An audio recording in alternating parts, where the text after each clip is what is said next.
Então fala você ligado aqui no canal. Sou o Eduardo Ferrari e trago assuntos importantes sobre o nosso Vasco. Não pule sequer uma parte do vídeo. Gente, aqui embaixo tem um botão escrito inscreva-se. É muito importante e de graça a sua inscrição. Clica uma vez nesse botão vermelho aqui embaixo e confirma a tua inscrição. Deixe seu like também e habilite o sino das notificações, beleza? Deixe essa moral aí. Pega o link do vídeo também. Compartilhe nos grupos de Telegram, WhatsApp, desculpa, Facebook e tudo mais. Manda para todo mundo e diz que tem vídeo novo aqui no canal Vasco Connect. Vamos falar muito de Vasco, tem muitos assuntos importantes. Então, mais uma vez, não pule sequer uma parte do vídeo, valeu? Aqui, antes de entrar nos assuntos do Vasco, eu quero falar da PagBet. PagBet é parceira aqui do canal Vasco Connection. Tem um link da PagBet fixado aqui no primeiro comentário desse vídeo. Cupom promocional aqui do canal. Faça a sua inscrição na PagBet, que você vai estar ajudando a PagBet e o canal Vasco Connection também. Na PagBet você consegue fazer sua primeira fezinha, sua primeira aposta com apenas R$1. Na verdade, a primeira não. Todas as apostas, a partir de R$1, você já consegue estar fazendo ali movimentos aí para fazer, né, aquela fezinha maneira, apostar, tem jogo hoje, jogo amanhã. Utilize o nosso cupom aqui, ó. Faça o seu cadastro aí, deixe essa moral pra gente também na PagBet. PagBet, acertou, tá pago. Aqui, temos assuntos importantes demais. Ontem apurei e conversei com algumas pessoas importantes do Vasco, amigos importantes. A maior proposta por um jogador do Vasco, da história do Vasco, hein? Assunto muito sério que a gente vai falar hoje aqui. Ramon Dias, outro assunto, outra informação que eu tive aqui, perdeu a paciência e o Lúcio Barbosa, né, CEO da SAF do Vasco, né, fez sérias cobranças na CBF, tá certo? Começando com esse assunto, tá? O Lúcio Barbosa esteve na CBF, foi na CBF, e fez cobranças junto ao Wilson Seneme, presidente da Comissão de Arbitragem da CBF. Por quê? O Vasco teve alguns jogadores expulsos, como Paulinho, Verrete, entre outros prejuízos no campeonato, né? Alguns jogos o Vasco foi prejudicado de maneira direta. Dito isso, ele relembrou alguns casos junto ao presidente da comissão, que deixou claro que a arbitragem é sempre, enfim, igual para os dois clubes e tal, não tem interferência, houve erros sim, houve alguns reconhecimentos por parte da CBF, mas enfim, é a pergunta que não quer calar. O Lúcio Barbosa fez a parte dele, junto à CBF. Fez cobranças sérias. Agora, a CBF precisa corrigir erros que eu comentei ontem aqui com vocês, inadmissíveis. E erros de arbitragens injustificáveis. Essa que é a grande realidade.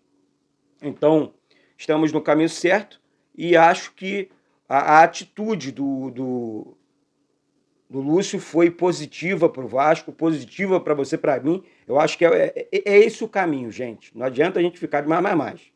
Tá? Temos que fazer a parte, temos que representar o Vasco, temos que ter um representante do Vasco dentro da CBF fazendo as cobranças. E o Lúcio Barbosa fez isso ontem mais uma vez e agora é aguardar realmente a cena dos próximos capítulos. Aqui, eu quero falar sobre o Eric Marcos, agora mudando de assunto.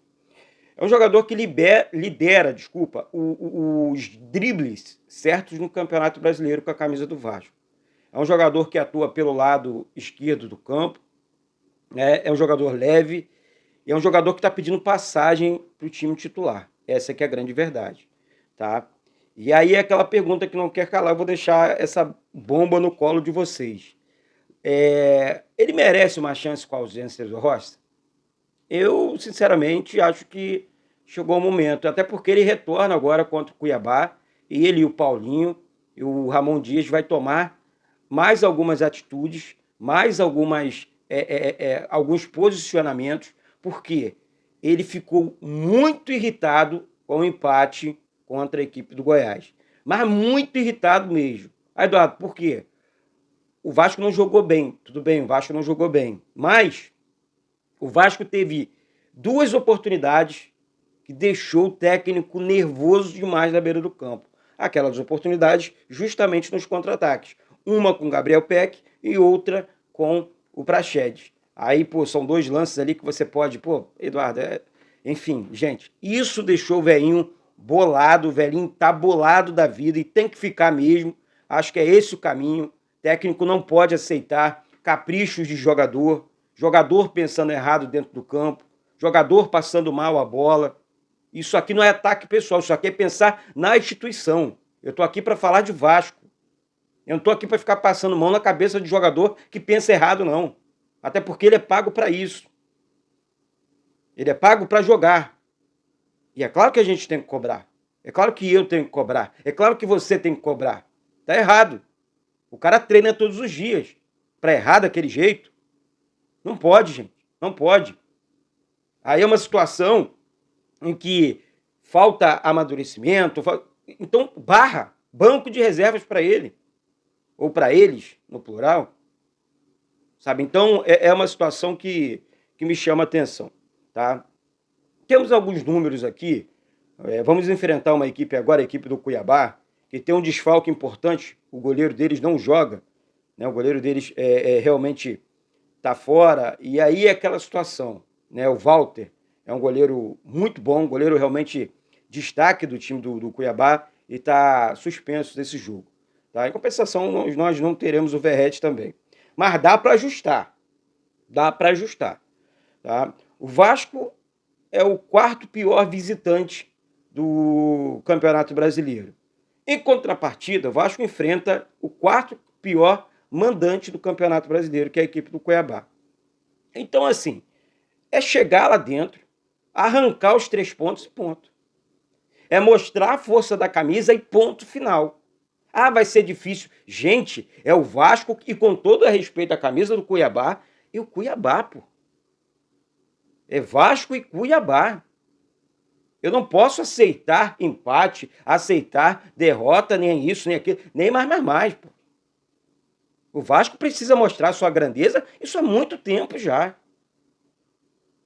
Então a decisão de Copa do Mundo é chegar lá, buscar os 3 pontos, porque a torcida do Vasco vai lotar o estádio, mais uma vez, e acabar com essa história.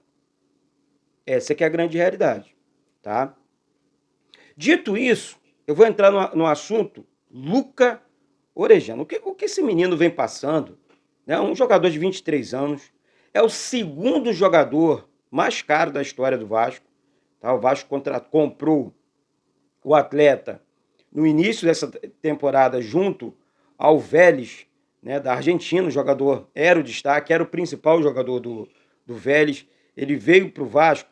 Ele só perde para o Edmundo. Edmundo foi comprado na época, em 1999, por 17 milhões de dólares. E o Orejano, enfim, por 15, né? Então, assim, eu me chama a atenção que são valores altos, né? E eu, Eduardo, né? Na verdade, o Edmundo foi contratado por 27, tá? Deixa eu só corrigir aqui. 27 milhões de dólares. Então, quase o dobro. Então, muita coisa. Dificilmente, acho que o Vasco vai fazer uma outra contratação nessa casa. Agora, eu vou falar um negócio para vocês. É um jogador bom, cara. É um jogador que treina bem. É um jogador que desenvolve bem. Eu não tô aqui para contar história para vocês. Vocês pegam o lance do jogador no Vélez. O Boca Júnior queria o jogador por empréstimo para tentar recuperar esse atleta. Assim como o Palácio está brilhando lá no Colo-Colo, né, jogando no país dele e tal. Eu, sinceramente, eu ainda acredito,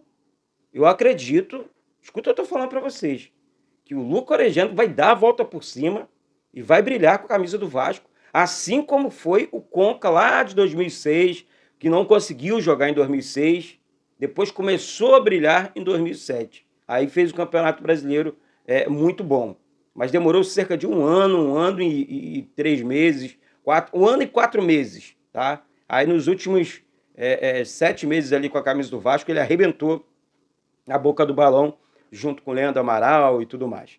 Tá certo? Então, acredito no futebol desse atleta e vamos esperar, né, mais uma vez, a cena dos próximos capítulos. Não nos cabe, assim, o que cabe para o torcedor, o que cabe para a gente é apoiar e torcer para que o jogador dê certo.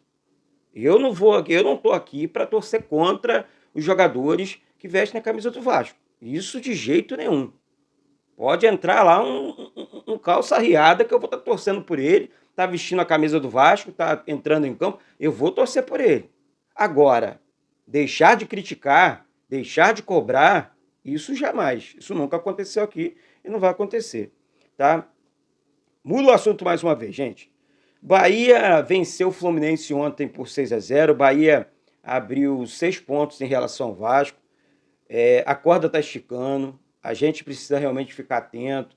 A gente precisa ficar ligado. O Vasco precisa voltar a vencer. Aí a importância, aqueles 2 pontos contra o Goiás. Sabe? O Vasco poderia ter vencido aquele jogo. Agora temos a obrigação de vencer esse jogo contra o Cuiabá. Não interessa o jeito. Se vai jogar com 30 jogadores lá atrás, sair com o Eric Marcos e o Paê, enfim, não interessa. Sai com um jogador de velocidade. Agora tem que vencer o jogo. Não adianta, eu vi muita gente dizendo, tem que sair, não tem que sair, tem que esperar o adversário. A característica desse time do Vasco é assim. Ele espera mais o adversário e sai em velocidade. É assim que esse time joga. E temos a volta de um jogador que vai ser fundamental nessa recuperação, que é a volta do Paulinho. E é isso que eu estou tentando assim, explicar para algumas pessoas. Forma o meio campo ali, que vem jogando junto com Praxedes, Zé Gabriel e Paulinho, Paê como falso 9, Alex Teixeira, Eric Marcos, disputando aí com o Gabriel Peck, que para mim não está jogando bem. Na minha opinião, não está jogando bem. Já é o segundo jogo seguido que ele toma decisões erradas. Tá? Então eu não vou ficar aqui passando pano porque é o PEC, porque o PEC, não, tá no Vasco. Tá? Então, assim, e ele tem, agora eu vou entrar no assunto, tá? Porque o Gabriel Peck, apesar das críticas aqui, o Vasco, tá? Teria recebido, a informação é muito quente, presta atenção, a maior proposta da história do clube por um jogador. Essa proposta vem da Europa. Não, o clube guarda em 7 chaves aí o nome do clube e tudo mais. O Vasco, né, na verdade, não abriu, claro, não vai abrir espaço para ninguém, mas o Gabriel Peck, tá, e seus empresários e seus representantes teria recebido a maior proposta da história do Vasco, tá? E aí eu estou falando aqui na casa aí de 80 a 120 milhões. Pode botar daí para cima. É a maior proposta da história do Vasco. E é realmente, eu acho que é o jogador que vai bater recorde, hein? É atacante, se destacou bastante nessa temporada. Eu não vou julgar a temporada do Gabriel Peck também por conta desses 2 últimos jogos que não foram, não fez bom. Esses 2 últimos jogos dele não foi bom. Não adianta aqui. Agora, a temporada dele foi uma temporada equilibrada, enfim, com muitos destaques e tudo mais. Então, assim, é realmente uma situação que chama atenção. Então, essa proposta está na mesa e a gente precisa aguardar realmente, a partir desse momento, a cena dos próximos capítulos, tá? E para finalizar, é claro, eu vou falar aqui sobre a situação envolvendo a Libertadores, até porque eu considero o Vasco bicampeão da Libertadores. Ontem o painel da Fan Zone da Copa Libertadores lembrou dos títulos do Vasco de 48 e 98, né? E ratifica, primeiro campeão sul-americano. Então, assim, para quem não conhece, quem foi o campeão da Libertadores lá em 1948? É claro que eu pesquisei. No dia 14 de março de 1948, o Cruz Maltino conquistou o Sul-Americano de Clube dos Campeões, se tornando o primeiro clube campeão continental do mundo. A competição serviu como inspiração para a criação da Liga dos Campeões e da Copa Libertadores da América em 1960, 14 de março de 2000, na verdade de 1948. Então, assim, gente, o Vasco é bicampeão da Copa Libertadores da América. Tem títulos do Vasco, na minha opinião, precisam ser reconhecidos aí pela FIFA, o de 53 e o de 57. Acho sim que o Vasco ganhou o mundo ali. Pô, como é que o Vasco vence Barcelona, vence Real Madrid, não é reconhecido como campeão do mundo? Que história é essa? Que papo é esse? E o Santos logo depois foi? Então, tem muita história no futebol, tem muita coisa, e tem título que precisa ser reconhecido, porque faz parte, e os troféus estão dentro da galeria do Vasco. Então, não tem mais. Tem que reconhecer e ponto. E a diretoria precisa correr atrás dessas situações. Tá certo, minha gente? Então, daqui a pouco eu volto com essas e outras informações do nosso Vasco. Fica atento aí, porque hoje tem live, amanhã tem jogo, tem transmissão aqui no canal. E é isso, vamos com tudo, vamos para cima, porque aqui não tem história. Um beijo no coração de todos vocês. Isso aqui é Vasco da Gama. Um beijo e saudações vascaínas.